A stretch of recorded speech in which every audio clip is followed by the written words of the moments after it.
हाल ही में भारत में एक बहुत बड़ा हमला पहलगाम में हमने देखा, जिसकी कवरेज पूरी दुनिया कर रही है। इसके पीछे की वजह है भारत एक सुपर पावर भी बन रहा है। साथ ही साथ ये जो हमला हुआ है, ये टेररिस्ट अटैक तो कहीं से भी नहीं है। टेररिस्ट अटैक तो इक्वल फॉर ऑल होता है। ये नहीं पूछा जाता है टेररिस्ट अटैक में कि तुम हिंदू हो कि तुम मुसलमान हो। जिस प्रकार से यहाँ सिंगल आउट करके हिंदुओं को मारा गया है, इसे एथनिक क्लेंजिंग कहा जाएगा, टेररिस्ट अटैक तो नहीं। हालांकि जिस क्षेत्र से हुआ है, मतलब जिस ऑर्गेनाइजेशन से हुआ है, द रेजिस्टेंट फ्रंट, वो भारत में एक बैंड टेररिस्ट ऑर्गेनाइजेशन है। द रेजिस्टेंट फ्रंट ने इसकी जिम्मेदारी उठाई है। द रेजिस्टेंट फ्रंट ने ये भी कहा है, ये लश्कर तौयबा का ही एक शैडो आउटफिट है, जो कि ऑफ कोर्स टेररिज्म से जुड़ा हुआ है। इसने कहा है कि हम पूरी जिम्मेदारी लेते हैं इस चीज़ की कि हाँ, हमने ऐसा किया है। हालांकि अंतर्राष्ट्रीय मीडिया ने इसको जिस प्रकार से कवर किया है, कहीं ना कहीं ऐसा लग रहा है कि टेररिज्म शब्द से अंतर्राष्ट्रीय मीडिया काफ़ी डरती है। जैसे कि शब्दों को देख लेते हैं। ये मैंने बीबीसी का निकाला है, इस पर लिखा है more than 20 killed after gunman. Look at this point, gunman. Gunman का मतलब है बंदूकधारी। बंदूकधारियों ने फायर ओपन किया इंडियन एडमिनिस्ट्रेड कश्मीर में। पहली बात तो पहलगाम, ये अनंतनाग डिस्ट्रिक्ट का भाग है। और आप देख सकते हैं कि इंडियन एडमिनिस्ट्रेड कश्मीर क्यों लिखा है, क्योंकि वैश्विक रूप से अगर आप देखेंगे परिदृश्य जम्मू कश्मीर का, एक पाकिस्तान एडमिनिस्ट्रेड कश्मीर है, जिसको हम ऑफ कोर्स हमारे लिए वो पाकिस्तान ऑक्यूपाइड कश्मीर है। पर यहाँ पे विचारधारा क्या कहती है बीबीसी के लिए कि पाकिस्तान एडमिनिस्ट्रेड कश्मीर और इंडियन एडमिनिस्ट्रेड कश्मीर है। ये कोई नहीं एक्सेप्ट करता कि पाकिस्तान भारत का ही है पूरा का पूरा कश्मीर।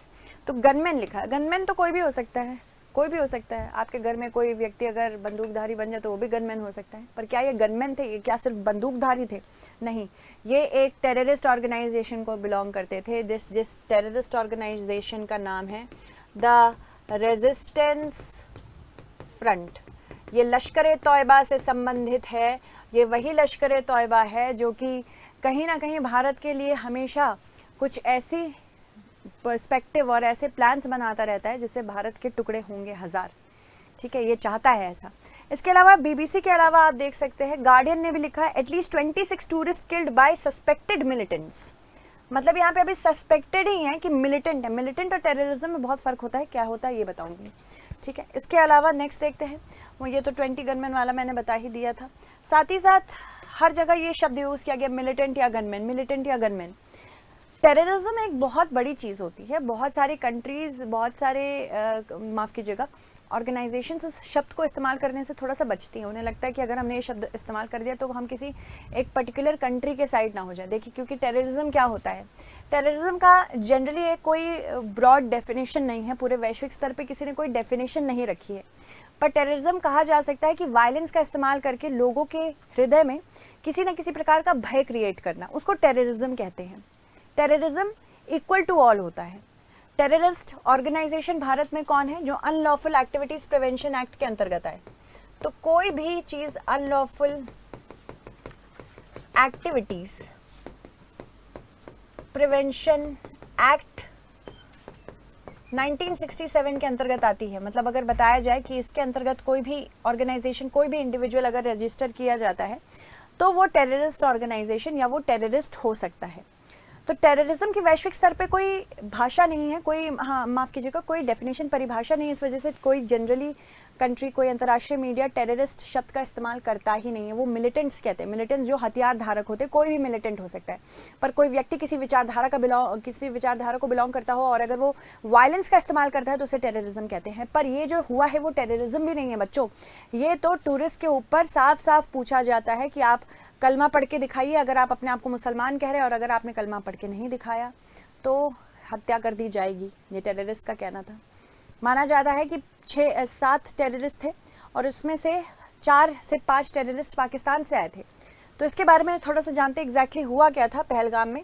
देखिए, ये मैप है, हमें दिखाएगा कि किस प्रकार से पहलगाम में अटैक हुआ है। ये अनंतनाग है, यहाँ पहलगाम है आपका। ठीक है, पहलगाम एक बसरायन नाम की जगह है जिसको मिनी स्विट्जरलैंड कहा जाता है। देखने में बहुत सुंदर है। ये लद्दाख से सटी हुई है, थोड़ी सी ही सीमा है। मिनी स्विट्जरलैंड कहा जाता है। और किश्तवाड़ के साथ अनंतनाग अपनी सीमा साझा करता है, रामबन के साथ करता है, कुलगाम के साथ करता है, जहाँ पे हाल ही में इनकाउंटर किया गया है, शोपियान, पुलवामा को हम कैसे भूल सकते हैं।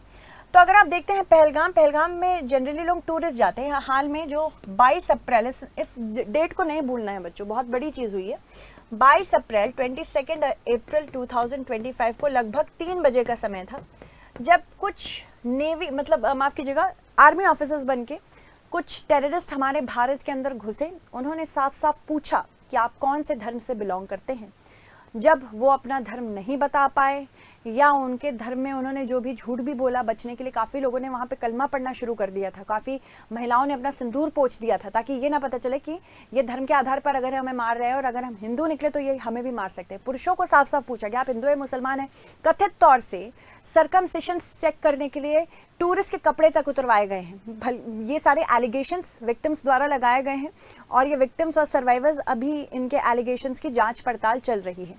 ठीक है, तो जब ये पहुंचे, माना जाता है कि कोकरनाग से पहुंचे ये टेररिस्ट, और पूछा गया कि आप कौन से धर्म से हैं, तो मार दिया गया। धर्म जैसे ही पता चला मुसलमान, गैर मुसलमान व्यक्ति है, सिर्फ हिंदू नहीं, इसमें हिंदू सिर्फ नहीं मारे गए हैं, इसमें मुसलमान भी मारे गए हैं, इसमें आपके क्रिश्चियन भी मारे गए हैं, पर ये सारे गैर मुसलमान थे, सिर्फ हिंदू नहीं है, ये गैर मुसलमान है। तो इसमें एक व्यक्ति था, सैयद नाम था इस व्यक्ति का, ये पोनी हैंडलर था। पोनी जो होते छोटे छोटे खच्चर, उनको चलाता था, लोग खच्चर पे भी बैठे थे, तो खच्चर हैंडलर था ये, पोनी हैंडलर था, घर का इकलौता बच्चा था, घर का इकलौता कमाऊ बच्चा था, उसको तक को मार दिया। क्यों? क्योंकि वो वहाँ पे उन टूरिस्ट को बचाने की कोशिश कर रहा था। तो कोई भी लिबरल व्यक्ति, भले वो मुसलमान भी है और वो किसी को बचाने की कोशिश कर रहा है, तो उसको टेररिस्ट ने एक ऐसा दर्जा दिया कि जैसे बाकी गैर मुसलमानों को मारा, तुम्हें भी उसी तरह से मार देंगे। ठीक है, तो सिर्फ हिंदू नहीं थे इसमें, गैर मुसलमान में क्रिश्चियन भी थे और मुसलमान में सैयद भी था। बहुत दुख की बात है, अब पहलगाम के लोगों के लिए परेशानी है। कोकरनाग की बात करें तो कोकरनाग से ये लोग आए थे, माना जाता है कोकरनाग यहाँ है कोकरनाग, और मुश्किल की बात यह है कि इनको पकड़ना बहुत ज़्यादा चैलेंजिंग हो चुका है, ये पीर पंजाल रेंज की वजह से। तो जैसे ही ये पहलगाम में ये बहुत बड़ा सा हादसा हुआ, पता चला कि ये साफ साफ पूछ रहे थे कि गैर मुसलमान कौन है, अगर आप मुसलमान हैं तो कलमा पढ़ के दिखाइए, अगर कलमा नहीं पढ़ पाए हैं तो मतलब आप मुसलमान नहीं हैं। तो यहाँ पे एथनिक क्लेंजिंग का नाम होता है ये, एथनिक क्लेंजिंग। एथनिक क्लेंजिंग का मतलब है किसी धर्म, किसी जाति विशेष व्यक्ति को अगर ढूंढ ढूंढ के खोज खोज के निकाल के मारना, उसको एथनिक क्लेंजिंग कहते हैं। साफ साफ सॉवरेनिटी पे भारत के हमला हुआ है, क्योंकि बोला गया आपने प्रधानमंत्री को जाके बता देना। अगर आप सिंबॉलिकली किसी भी प्रधानमंत्री का नाम लेते तो आप मतलब उस देश के लिए खतरा है, मतलब प्रधानमंत्री को बता देना यानी कि आप गैर देश से आए हैं। तो ये पाकिस्तान से आए थे। पाकिस्तान की बात करें तो पाकिस्तान से आना बहुत आसान है, क्योंकि पीर पंजाल रेंज, पीर पंजाल पर्वतमाला, पीर पंजाल पर्वतमाला जो कि मध्य हिमालय का भाग है, ये मध्य हिमालय का भाग है।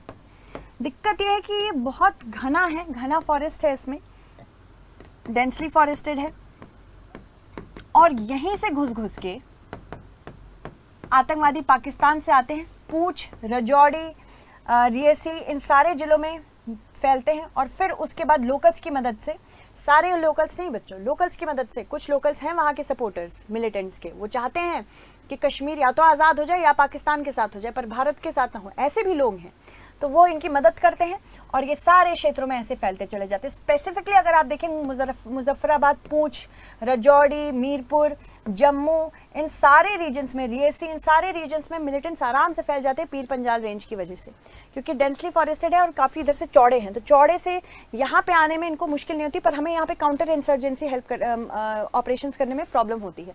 अगर हम पहलगाम की बात करें तो ये लिड्डर वैली का भाग है, कश्मीर वैली में लिड्डर वैली का भाग है, तो जनरली ये पीर पंजाल में नहीं लाया करता, पर पीर पंजाल से यहाँ से आसानी से टेररिस्ट घुस आते हैं।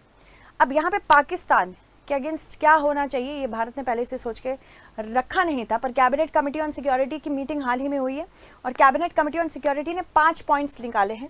इन 5 पॉइंट्स को हम देख लेते हैं, पर उससे पहले हम देख लेते हैं कि क्या क्या अब होने वाला है। रूसी मीडिया, रशिया टुडे नामक एक रूसी मीडिया है, इसने बोला है मौजूदा हालातों को देखते हुए कि भारत कुछ बहुत बड़ा करने वाला है। जिस तरह से 5 पॉइंट एक्शन प्लान जारी किया गया है, कुछ बड़ा होने वाला है बच्चों। भारत सरकार के अटारी बॉर्डर बंद करने का ऐलान हुआ है। साथ ही साथ वीजा, जिन पाकिस्तानी नागरिकों को SPS वीजा दिया गया था, उनसे कहा गया था भैया आप वापस जाइए, 48 घंटे का समय आपका वीजा सस्पेंड कर दिया गया है।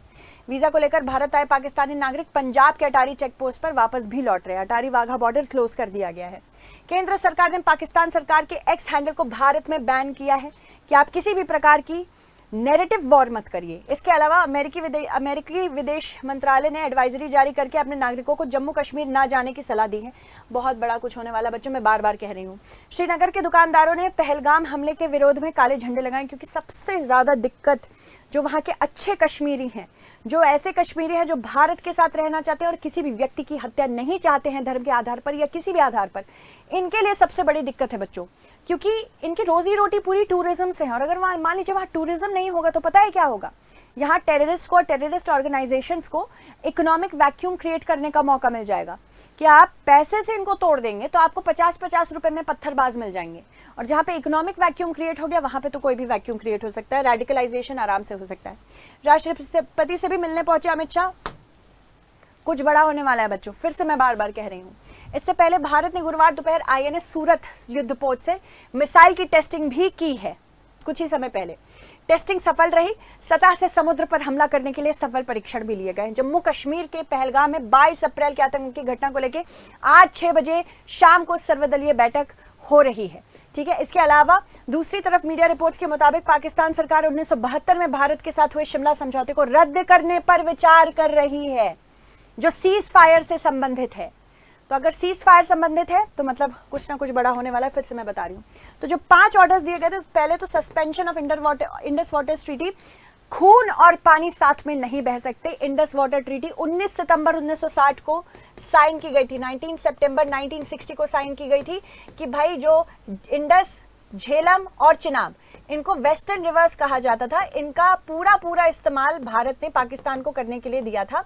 और उसी के अलावा ब्यास, सतलज और रावी जो हमारे लिए रिवर्स हैं, ईस्टर्न रिवर्स, वो हमारी थी। अब इसको बैन करने की वजह से क्या होता है पता है, हम पानी रोक भी सकते हैं। इंडस वाटर ट्रीटीज के अगर हमने सस्पेंड कर दी तो हम इसे रोक भी सकते हैं। तो बहुत बड़ी बात है, वहाँ की एग्रीकल्चर काफी इंपैक्ट हो जाएगी। तो blood and water can not flow together. Closure of the Attari Wagah border बंद कर दिया गया है भाइयों। अब मतलब कुछ बड़ा होने वाला, मैं बार बार रिएटरेट कर रही हूँ। सार्क वीजा एग्जेम्पशन स्कीम जो पाकिस्तानियों के लिए हमने रखी थी, उसको भी कैंसिल कर दिया है। पाकिस्तानी मिलिट्री एडवाइजर्स को बाहर निकाल दिया गया है और डिप्लोमेटिक प्रेजेंस इन पाकिस्तान को कम कर दिया है। मतलब हमारे जो डिप्लोमेट्स हैं वहाँ पे, उनको वापस बुलाया गया है, कम कर दिया गया है। चीज़ें ठीक नहीं हैं। अब देखते हैं क्या होता है। UPSC के पर्सपेक्टिव से ये सारी इंपॉर्टेंट चीज़ें थी जिसको समझना आपको ज़रूरी है। Thank you so much. Stay updated.